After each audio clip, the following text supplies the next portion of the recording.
clinically depressed or I feel very, very sad, I would say the first thing you need to do is stop accepting the identity of a clinically depressed person. Stop accepting you have no control over this. Andrew, you're simply wrong. If that's what you believe, Piers. That's what I believe. I don't believe in things that take power away. There is not an eminent doctor in the world Piers, that would agree with it. Piers, do you think you know more than doctors? I can't become clinically depressed. Why do you know? Because I don't believe in it. It's a really interesting perspective. They were like, I know you all think that we want to have your form of democracy and your form of life, but actually we're fine, thanks. Absolutely, because it's a failed society and it's godless.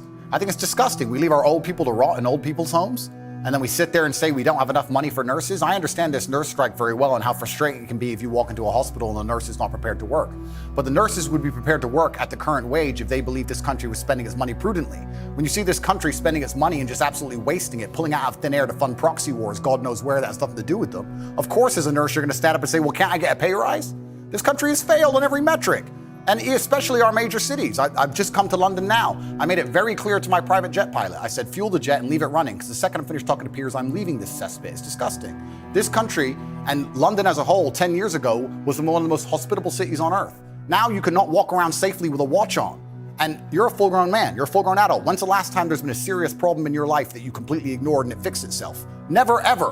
What are any of our politicians doing to fix any of the problems we're genuinely facing? Well, I saw today of a publicly posted comment on Instagram threatening to kill me on my son's Instagram that they will not be able to pursue the case. Now, and I thought, imagine, I'm high profile. This was a front page of the Sun newspaper, this story. If that same man called a transgender person the wrong pronouns, he would be in trouble. Right. So doesn't it just show how absolutely asinine and banal our legal system has become? That would never happen in a country like United Arab Emirates, the place I'm now residing in Dubai, where the leadership has common sense. And I'm saying that all the leadership structures, doesn't matter if it's Labour or Conservative, across all of it in this nation have completely and utterly failed. Sadiq Khan is a loser, because when you have a city which is losing, which London is losing in all metrics across its competitive cities around the world, and you're in charge of it, by extension, you're a loser. I will tell you right now, instead of virtue signaling and giving Qatar a hard time over their religious beliefs, what we should be doing is a treaty with Qatar to build a prison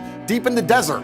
Make me mayor of London. We'll make a prison deep in the desert, and if you're caught with a knife or robbing someone, you can go do 25 years with one meal a day in the scorching sun. And then what we'll do is we'll put cameras there and we'll interview you once a week and broadcast that out to the nation and see if you change your mind and make people understand that this is a country that should be respected and our laws should be respected. Instead, what happens? What has Sadiq or any of the people in charge of this country actually done to fix any of our issues besides sit around and talk? Nothing. None of them have done anything, but they seem ultra concerned with finding money for proxy wars, ultra concerned with rainbow flags in another country that is uninterested in them, and their priorities are completely messed up. Of course the ambulance people are. Of course the ambulance drivers are striking. Of course the nurses are striking. Nobody cares about the most important things in this nation. It's a failing country in real time, and that's why I've left. What about the specific allegation? By the way, I don't disagree with a lot of that, because I do think this country is in big trouble.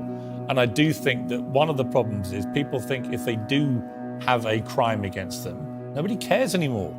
I know nobody cares. I have specific examples and people who I know personally. Absolutely and utterly nobody cares. I was in Harrods yesterday and someone tried to rob someone's watch in the middle of a store. I walk around with I have a security team of 6 full-grown men, plus me and my brother, 8 military-age males, all over 110 kilos, big men, just so I can walk around this city. It's absolutely unacceptable.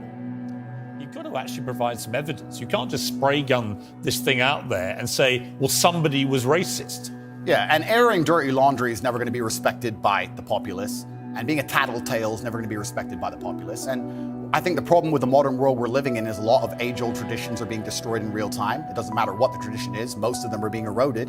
And something like the British royal family, which has been around for a very long time, is an age-old tradition. One of the things holding the UK together, one of the last things we have, to sit and detriment it and to sit and insult it and to give away secrets from inside of it and try and paint a negative image of it is going to upset a lot of people, and you have to be prepared for that backlash. You can't say I've done things that upset people, but it's nothing to do with what I've done. It's purely because of my skin color. Also, it's kind of ironic that she's doing that because she's not particularly dark-skinned. It's kind of funny to sit her.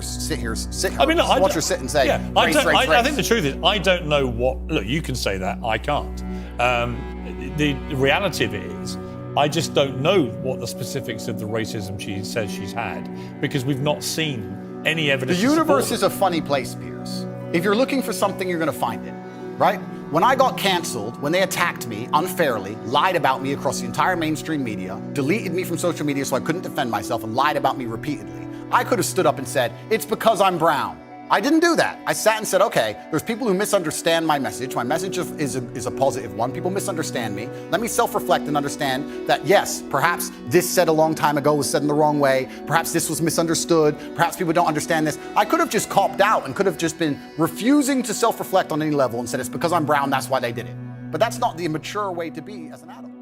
What do you say to young men who come to you for advice, who feel lost, who don't really know where they fit into society? I say that life as a man is exceptionally difficult. I say the most beautiful and the most terrifying thing about being a man is you're born without value. Society doesn't care about you. You're only going to be cared about based on how useful you are. You have the chance to build yourself up and become a superhero if you're prepared to do the hard work and be indefatigable enough to never quit. But if you're going to stand around and wait for a handout, nobody's going to ever respect you. And I think that a lot of people have forgotten about how difficult and how competitive it is as a man. We're always in constant competition with each other. And it's your duty as a man to stand up and say, I want to be as important and strong and good-hearted and God-fearing as possible. And I need to work hard to achieve those things. Dame Sheila Hancock says we've become too over-emotional as a society, crying too much about everything. Has she got a point? She's completely right. And the dangerous thing about overly emotional men is that they're dangerous. They're genuinely dangerous. This is what's crazy.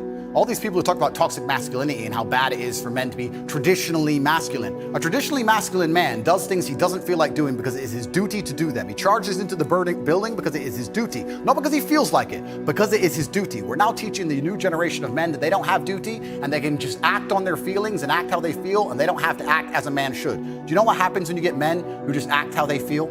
You get school shooters, you get violence, you get rapists. Men who do not control their emotions are dangerous. If you find a man who is stoic, he's not going to hurt people. He's going to sit and think about his actions very carefully, and he's going to be a good man who protects and provides for his family. You find a man who just acts out on impulse and does whatever he feels like, you're going to find a dangerous man. Sitting here telling men to cry more and act with their feelings and it's okay to feel this way, that way, etc., and have no self-control. That is why we have the problems we have in the world. Absolutely and utterly wrong. So when they talk about toxic masculinity, they have it completely inversed on its head, completely and utterly wrong. We need to be teaching stoicism. We need to be teaching young men to understand that the world is very, very difficult. It's hard to be a man. You're going to feel bad sometimes. You need to suck it up and perform anyway. Not to sit there and cry your eyes out or blame other people. Tough or being a cop woman out. too in modern society. It's certainly tough being a woman, but I'm not a woman, so why would I speak on issues I do not understand? I'm a man. You can feel an empathy for women. I feel empathy, certainly, but I do not understand their issues. See, a lot of men come up to me and they admire you. I've got to say, a lot of women I've spoken to don't admire. They think you represent misogyny. They think when they hear you not commit to saying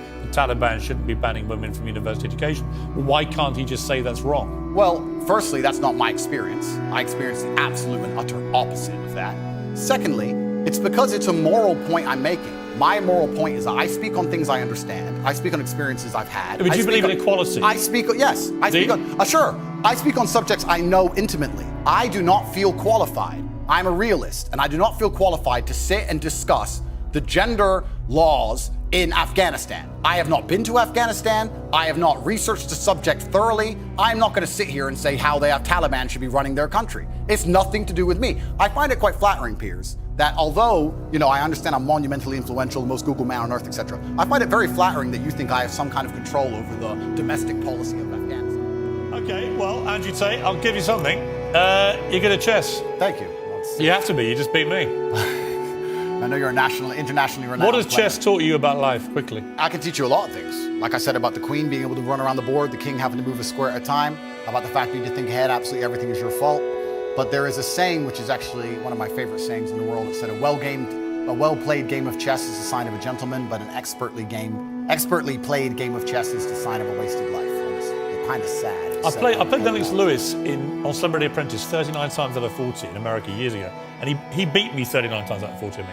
And I was amazed. He was taught by his mum, but he was all about the way he fought, the way he boxed, was all down to the way he played chess. Yeah, chess. It was all about looking ahead, getting ahead of your opponent, planning punches, all that kind of. Chess absolutely reflects life, and even I say this now in my business meetings with my team. A lot of the problem in the world today, especially with teams and businesses, etc., everyone wants to be the king. But if you want to have a team, if you want to have a side that wins, if you want to win a game of chess, everybody has to know their role and do their role effectively.